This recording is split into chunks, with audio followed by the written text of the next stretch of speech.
Hey guys, it's your boy, Ballface 8020, back again with another great commentary. This video is going to be I call it Black Pill, and I consider it Black Pill because the overall worldview is Black Pillish, but it doesn't really have anything to do with attracting women or anything. So if we're looking for something like that, I'll save you the time now. It's not about strictly like a looks Black Pill type thing. I don't know if I already just said this, but it's related to my looking back with regret video. This is just some thoughts I had today about like growing up and getting older, and what that means for life and how it affects people, how it's affected me. Some I guess some philosophical stuff. The thing about this is even though it's Black Pill, I guess I never know how people are going to react to what I say. Um, some of the stuff, especially maybe if you're a younger guy, some of the stuff may like almost sound depressing, and to the point where if you're a younger guy, I would actually maybe encourage you to not watch this video. But I don't know that everybody would take it that way. I really don't know. The bottom line is, it's nothing I'm saying here is meant to be depressing. Um, and I don't think it is depressing if you're able to kind of understand it for what it is. It's more just like about seeing the big picture. Um, but having said that, I think that this video probably would have been depressing if I saw it when I was 16. But I don't know. I really don't know. So everybody, use your best judgment, and I guess don't take anything that I say too seriously. Okay. Yeah. So when I was thinking about this because I was driving today. I had to go to the dentist again, and I saw this. I saw this sign saying, "Congratulations, class of 2021." And like when I say this sign, I mean like somebody had it on their front yard. So I guess their kid graduated. I don't know. And it's like across the street from me, but I didn't even know a high school kid lived there. Uh, so anyway, uh, yeah, I saw that, and it just got me thinking. This always a spring. For some reason, spring, and well, to a lesser extent, fall, but especially spring is when I really think back of being a kid, being in high school, being in middle school, being in grade school, and I guess because that's when you see a lot of kids out of all ages. See a lot of small kids, and you see at least the kids who aren't old enough to drive. You tend to go and they're in their packs with their bikes and whatnot, and the so I was seeing them, and I was just thinking about like the different stages of growing up, and looking back, and how I feel about things now versus how I feel about things then. Um, yeah, so when I'm looking back, and and especially when I see little kids, I can divide my life. I'm 37 now. I'm gonna divide my life into the following stages: infancy, preschool, kindergarten, grade school, middle school, high school, college, 20s, 30s.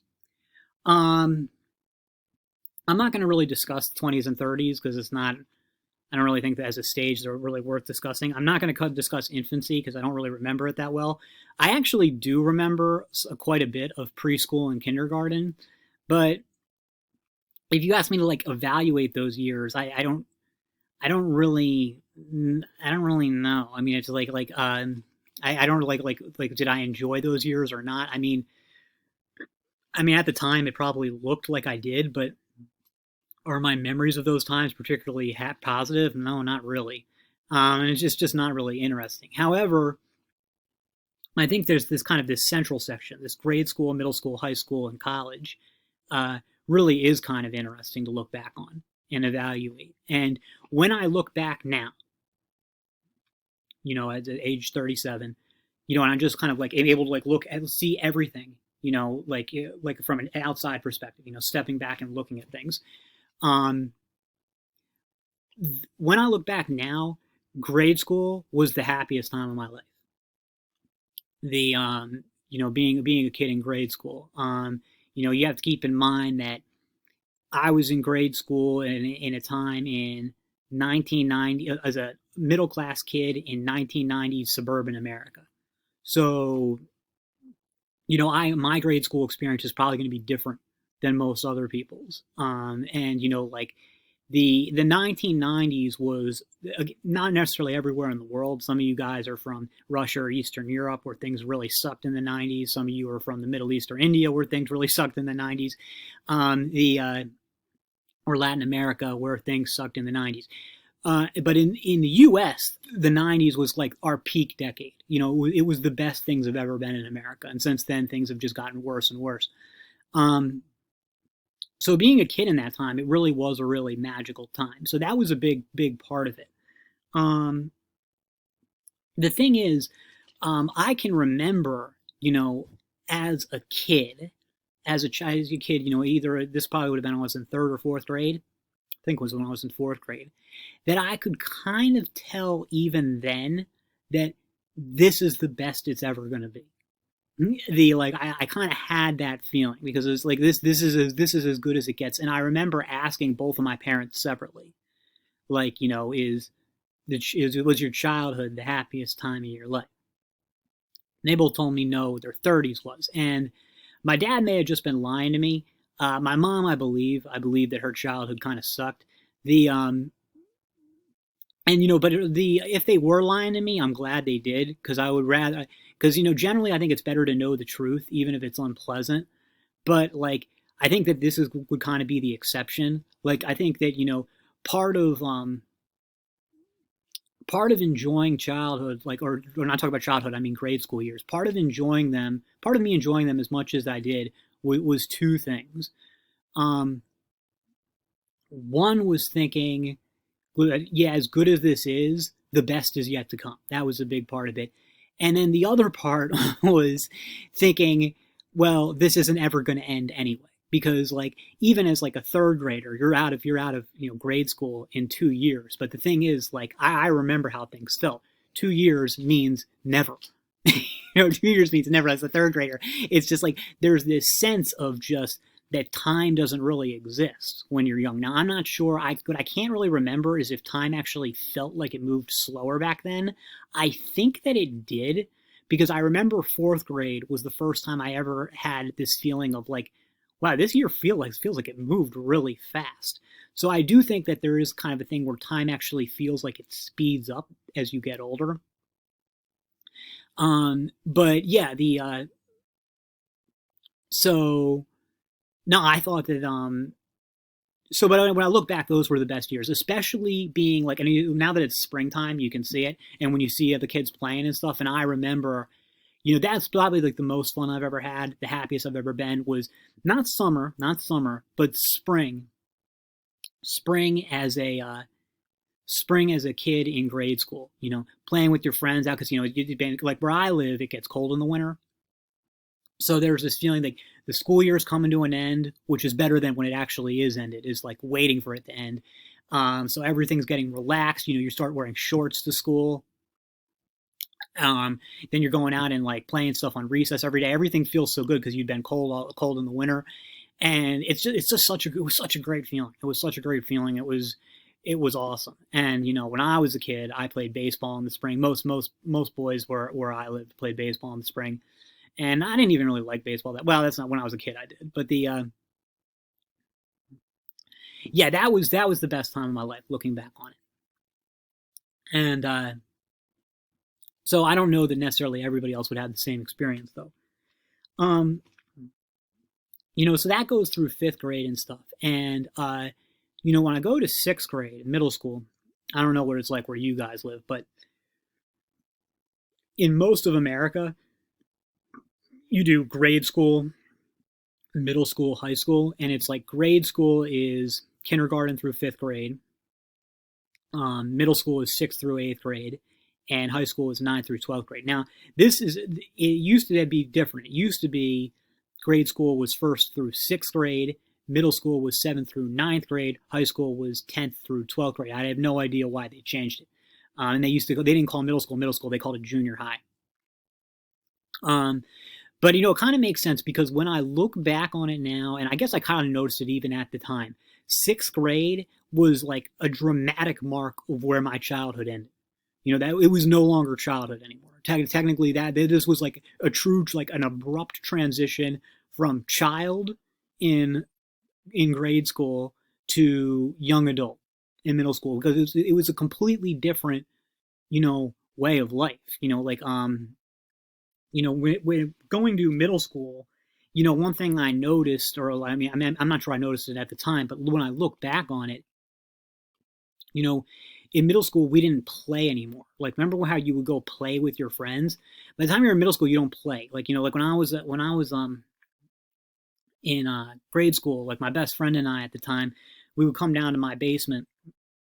We'd each take our shoes off, and then there's two walls on each side of my basement. I'm actually in my basement right now. I could show it to you, but nah, it's not worth it. And we would use our shoes to create like endpoints of goals, and then we would take a tennis ball, and then we'd smack it around in between of us and try to like score goals on each other. And those were the kind of things we could do for hours. And by the time you're in middle school, you're not doing that shit anymore. First of all, because you're physically outgrowing the thing. You can't really do stuff like you get too big to do the stuff because there's just not enough room. But another thing is you just don't want to anymore. So like when you call your friends in middle school, you would call them, ask if they wanted to hang out, not if they wanted to play, if they wanted to hang out. And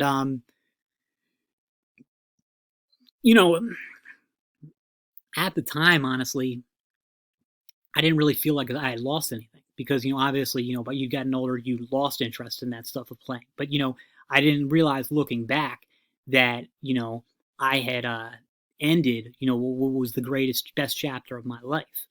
And the thing is, in middle school, I remember actually having times, middle school and mainly in middle school, looking at kids in grade school, especially smaller kids in grade school, and just feeling this sense of pity and almost despair. That it would be like, man, it must be hell to live like that. That must be horrible. Being a kid that small. And but what I was doing was I was projecting, my, I don't know, values, personality, whatever, as a 13-year-old onto 9-year-olds, and just like in just real. And 9-year-olds enjoy that stuff because they're 9 years old. Yes, it would have been hell for me to do all that stuff again as a 13-year-old, but they're not 13. And you really have to like judge the stuff that the stuff you enjoy. Really is stuff that you can only enjoy, or usually can only enjoy, within the context of the age that you are. And that's really how you have to evaluate it. So yeah. And but I also remember asking my dad, I guess, well, we'll just skip that part. But anyway, so anyway, in middle school though, another thing about changing things, since you're not playing anymore, you're not you're only hanging out with your friends here. There's also, again, this happened without me really noticing it, like a complete change in priorities. Like when I was in grade school, what I cared about was my friends, whoever my best friend at the time was, my friends, and just going out and having fun.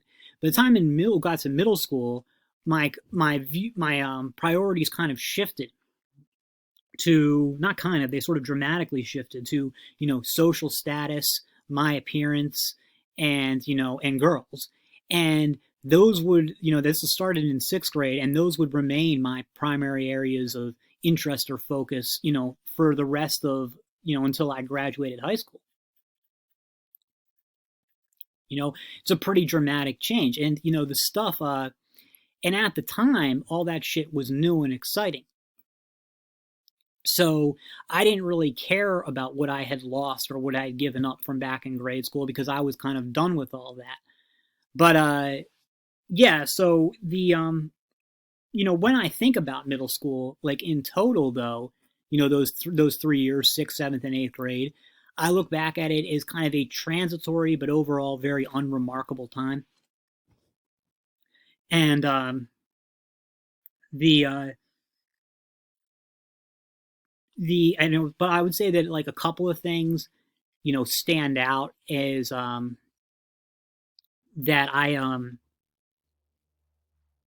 it was the most insecure I ever was in middle school. I think that's probably true for most people. I think that like, I know high school kids are notorious for being insecure.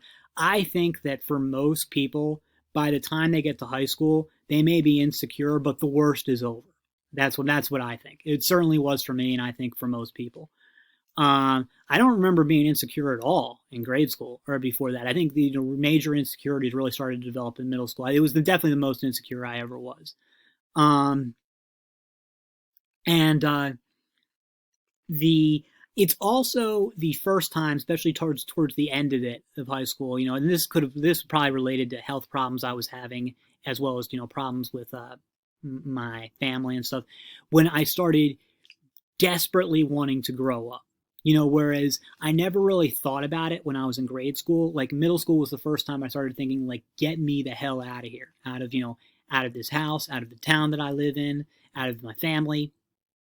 I just wanted to move on to adulthood. And the and it really developed a desire, like a very strong desire to be independent. Um, So, like I said, it's really more of a transitory period. But as for like the substance of the years themselves, I mean, a lot of bad times, a lot of things that felt good at the time, but not really. So I have to say that I look back on those years kind of negatively. I don't really remember, except for like when I was dealing with some very serious health stuff at the end of eighth grade. I don't remember dealing with those years being like super awful or anything. I don't think, but when I look back, I don't see them. I don't really view middle school as a great time for me. Whereas I do sometimes think about high school in kind of a nostalgic way. I very rarely feel that way about middle school. The only really exception is like one time I was passing my middle school, and this was just after school had let out for the summer, I guess. And there was like all these binders and notebooks thrown in trash cans and stuff on the way out. And it made me just think of like, oh yeah, being young and having the school year end, that was really exciting. But like as for the actual like being in school itself, nah, not too many positive memories there. How are we doing for time? I'm killing you guys here. Okay, high school. How my high school is I think probably different than a lot of your guys who are from. I don't know what it's like, in the rest of the world, but in America, if you guys have seen like American movies or American TV shows, and I don't know what it's like now, but at least when I was a kid, the stereotype was like that on high school, like all the jocks ate lunch together. They all wore their football jackets and ate lunch together, and the football players were the cool kids and stuff like that. No, it wasn't like that at my school at all. Like in middle school, there was a very clear cut cool kids, everybody else. This was not the case in my high school. There was no clear cool kids, no clear uncool kids. Well, there's always going to be some kids who everybody knows are really uncool, but there was like everybody. There was like a lot of cross fertilization between the groups, and that's what there really was. There was different groups. Everybody had a group of friends who they hung out with. At least I think they did. I don't know. And some people hung out with people from all over. And the so that was like a real culture shock to me. Like when I got to high school, because you had for 3 years the popular kids just kind of dominated everything, and I was not one of the popular kids in middle school.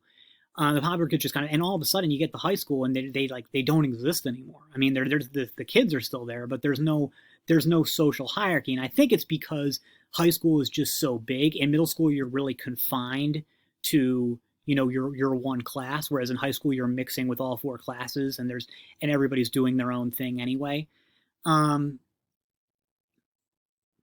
Now there were some groups that at least I considered cooler than others. Like I said, you did not have to be a jock to be one of the cool kids, and even if you did play football, you didn't wear your jacket to school, and nobody thought you were cool because you played football. Some cool kids played football, most didn't. Wasn't a big deal. Um, but yeah, the the group of the group of guys that I hung out with in high school um, was definitely. I mean, I would have considered us one of the cooler groups. I think most people would have too, only because we hung out with the best looking girls. But it's not like anybody actually considered us cool. And certainly nobody considered me cool. I was like the least cool of all of us. So so I never really got the popular kid experience. I got the experience of thinking I was cooler than a lot of people, but that's about it. Um the So yeah, but what else do we have anything to say? Yeah, in high school, again, a lot of health problems and psychological problems. I wouldn't really fully recover from all of that until, but by the time I was a senior in high school, that was all over. I had beaten all my physical and psychological problems, and I just got to, live with thinking about how awesome I was. Because at the time, that's really how I felt. That's one of the things about being young is a lot of you think that you're really cool, and so senior year, I can look back and kind of, I mean, right now, I don't really feel anything very positively about it. But at the time, I thought this is cool. I like it. It was I had fun. I was kind of like, I think that by the end, and I know this wasn't just me, I was kind of mentally checked out. And I don't just mean mentally checked out of class. I mean like just like checked out of like all the social stuff then too. I had just kind of lost it. You've been with these kids for like 12 years by this time. So I just kind of, I lost interest in them. They had all lost interest in each other. Um, so yeah, but there was one thing that, it was in high school, like as in two real times jump out to me is like, well, one time, we'll start back with this. It was in ninth grade was the first time in my life that I realized like, oh shit, like high school is actually going to end someday. Because like, I mean, like when I went into high school, like, as a ninth grader, I was like, I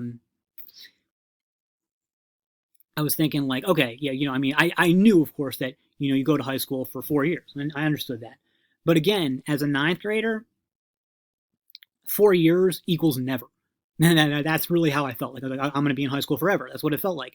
And it was in the spring of ninth grade. I had a kid in my class who was in one of my math classes who was a sophomore. And I was thinking, holy shit, this kid's going to be a junior next year. That's 1 year before being a senior when we graduate. Like, this shit is ending. Well, like I'm like this is gonna like we're getting out of here. And as a ninth grader, I was like, that's awesome because I was really excited to get out to be on my own and stuff. And then in 10th grade, when I got, because in ninth grade, I wasn't that involved with the social stuff. In 10th grade, I started hanging out with a different group of kids and got much more interested in the social hierarchy stuff.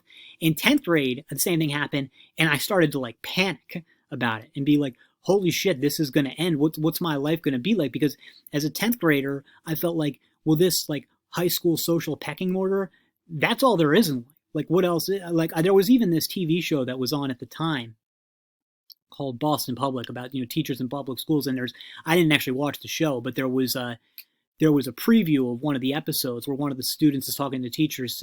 She says you're only in high school once, and after that, what else is there? And that was exactly how I felt as a sophomore in high school. I was like, well, what else is there? This is it. Going after girls in your high school class, competing over the social hierarchy and stuff. This is what life is about. And I mean, it's crazy now that I felt that way, but it is. That's how I felt.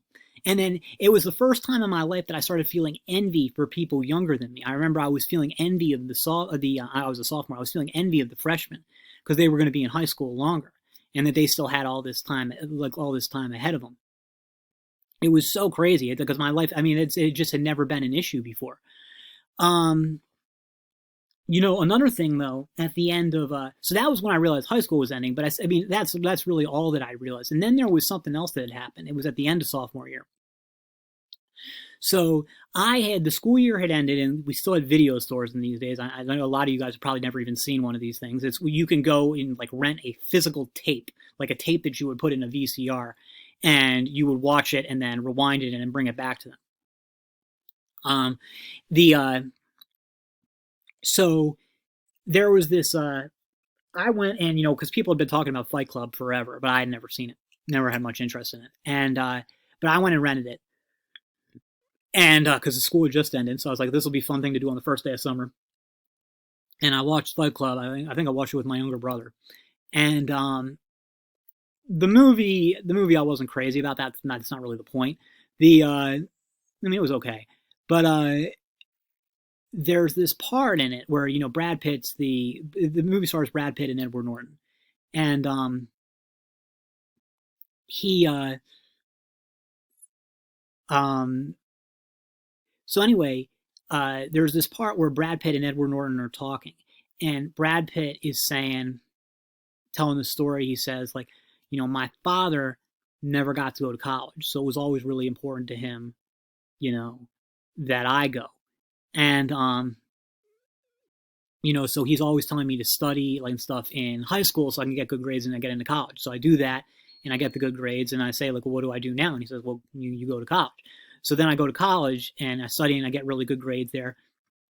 I get out and I call my dad and I say, well, what do I do now? And then my dad says, go get a job. So then I go get a job and I get a really good job and I work my way up and stuff. And I call my dad back and I say, okay, what do I do now? And my dad says, get married, have kids. And that was the first time in my life seeing that it really kind of like occurred to me, because one thing about I don't know what it's like for most people, but like this is, I think, the case for most American people, most American kids, at least middle class American kids, is that when you're in school, whether you love it or hate it, there's always this kind of unspoken assumption that the best days are ahead of you, that great things are coming down the road, and like, I mean, and I don't just mean like, in grade school looking forward to middle school or looking forward to high school or looking forward to college. None of that shit. I'm talking about when it's all done. Like, you're going to get through, like, whether you love or hate, like, school, when it's over, better things are coming. And like, listening to Brad Pitt's character say that, it kind of hit me for the first time. It was like, oh, wait a minute. Like, when you get through all this shit, that's what's waiting for you, is getting a job and getting married. Well, and having kids. Like, well, what if you aren't really that interested in any type of career? What if you're not interested in getting married or having kids? And I wasn't. I don't know what most people feel like when they're kids. I don't know if it's something that, I think most people know they want to get married and have kids, but I don't know if it's something that they're really like passionate about. And that's the thing, is that for most people, I don't want to say that it's not going to get better, because I think for a lot of people it does. We can maybe talk about this a bit later, but like, this kind of assumption that the best is ahead of you is not necessarily true. I'm not trying to be a downer here, but that was my first time realizing it, that like, you get everything, you get through all college, and then that's what's waiting for you on the other end of college, is, if you're lucky, is a job.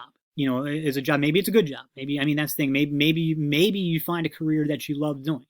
My mom did. People do it. Maybe you find something that you love doing. For most people, I think a job is really just a way to make money. It's not something that gives their life meaning. And for me, there was like, the job that I wanted was to be a professional boxer. That was the only career I ever had passionate about. That didn't work out for a whole host of reasons. But even if it had worked out, that would have been something I could have done. So what? I was in my early 30s, and then what would I have done for like the next 50 years of my life? And that's kind of what I realized when I watched it. I was like, wow, there really is like nothing. There's nothing waiting for me on the other side of all this. Like, this, and I mean, at the time I was able to kind of put it out of my mind, but I was like, it really made me uncomfortable. Yeah. So anyway, I'm not going to talk about my 20s and 30s because I don't really give a shit. How are we doing for time? Okay. So yeah, in college, I kind of became a recluse and was, focused more on dealing with, some issues of inner turmoil that, would ultimately make me suicidal. I don't really look back on the years of college either positively or negatively. An interesting thing is college ended up being a lot different than I thought it would. Um, I didn't really go into college with any firm expectations, but I imagined college kind of being like a 4 year long party. And maybe for some people it is, but that whole college experience thing, as far as I could determine, really only applies to your freshman year of college when everybody's living in the dorms.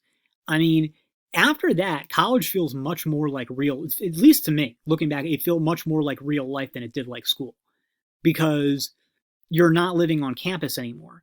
So it's not really like, I mean, unless you're really involved with the party scene, which I wasn't, and I don't think most people are, it really feels more like real life. You're doing your home thing. You're either working at home or doing whatever, and then you go in for class, and that's it. There's no real like feeling of like community. So again, unless you're involved in the party scene or the Greek life or sports or shit like that. So the overall, I look at the year is a very unremarkable time in my life. I mean, I guess there was not really any really good times and not really any, I mean, there were bad times internally, but in terms of like, like, oh, because I was going through like this distress over these, I'm not even really going to talk about what I was so upset about, but but, yeah, so that was, so yeah, it's kind of an uneventful time. The one thing though that was interesting about college that I want to make note of is that it was the end of college, either as a junior or a senior, was the first time. I talked about how in high school I developed like a realization for the first time that high school would end and that things would go on, and then I talked about realizing that there's nothing waiting for you at the other end, shit like that. College though was the first time that I started to actually realize that I'm physically getting older. That like the years, like all of a sudden, like I'm 21. It's like, hold on, like when you're like, I'm not a teenager anymore. I'm not a kid. Um, it was the first time in my life that I started to become insecure about my age to any extent. Like not like horribly insecure or anything, but something where I would be like, wow, like, I don't really, I mean, like, I'd always just, because I mean, your whole life, you think of yourself as young because that's what you are.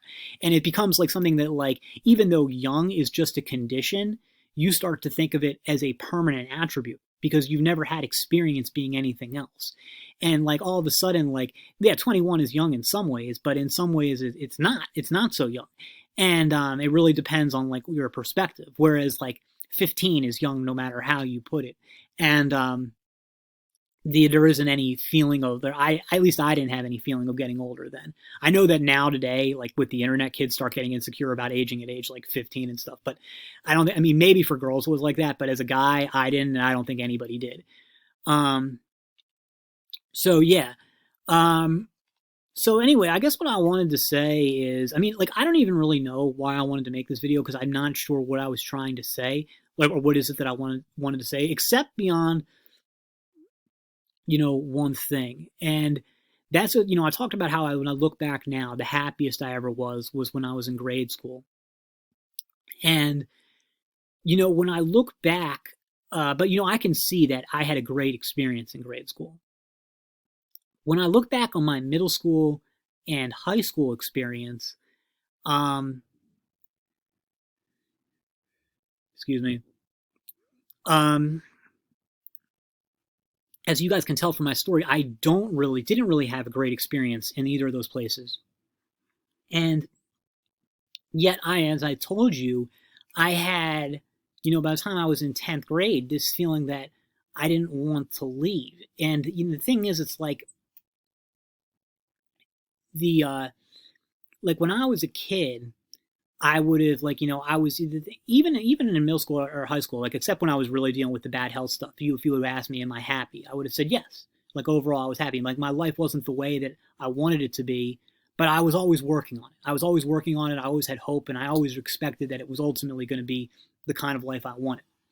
And the like, and that hope was enough to make me happy. And so you can say like all you want Like it's stuff like the stuff that I was concerned about mainly in middle school and high school, which was stuff like looks, popularity, girls. You can say that that stuff has no meaning and no value, and you'd be totally right.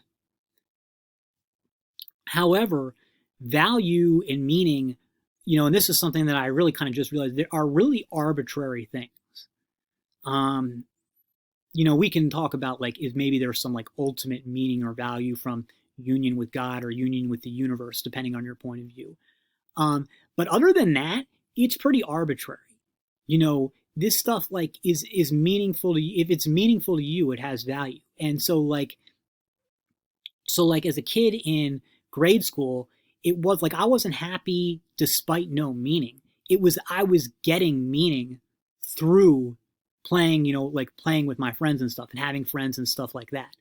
And in middle school and high school, yeah, sure, my life wasn't the way I wanted it to be, but I had meaning from my pursuit of popularity, girls, working on my very unsuccessful bodybuilding attempts. I got meaning from all that shit, you know, and the so now I'm older, and that's really something that I don't have, because all those things, like I said, they are inherently meaningless. So you grow out of them. That's what I mean. That's you grow out of them because they don't have any inherent importance. And it makes me think about how I was how I've told you guys and stuff like this about again, an example that I gave is if you had low self-esteem or you had self-hate because of something like you were upset about your looks, just for an example. Yeah, and the advice that I gave is there was a couple different ways to look at it, but the main advice that I would have to that is the way you resolve that is to stop placing value on looks, not just on your looks, but on looks in general. And okay, then fair enough. I still think that's good advice. But there's what I hadn't really thought of, and this is something I remember thinking about back in the day, back in when I was in my early 20s, and I was really depressed about my own looks. I know that advice that I gave just now about like learning to not value looks, that would not have helped me at all in my early 20s, because I didn't want to learn how to not value looks. I wanted to look a certain way or whatever and fulfill my value of looks. I didn't want to stop valuing looks. I wanted to keep valuing looks and just have me look the way that I want. Again, there was more to it than that. But so now I've grown out of that, right? Where I don't value the looks and stuff or really anymore, or at least not in the sense that I did. And that's all well and good and stuff, but what did I replace it with? And I didn't replace it with anything. And if I'm being totally honest, and I almost feel scared to say this because I don't want to give people the wrong day, I think I was happier when I valued looks and hated myself for not looking like I wanted to, than I am now with not valuing looks anymore, but having replaced it with nothing at all, because it gives you this feeling of emptiness.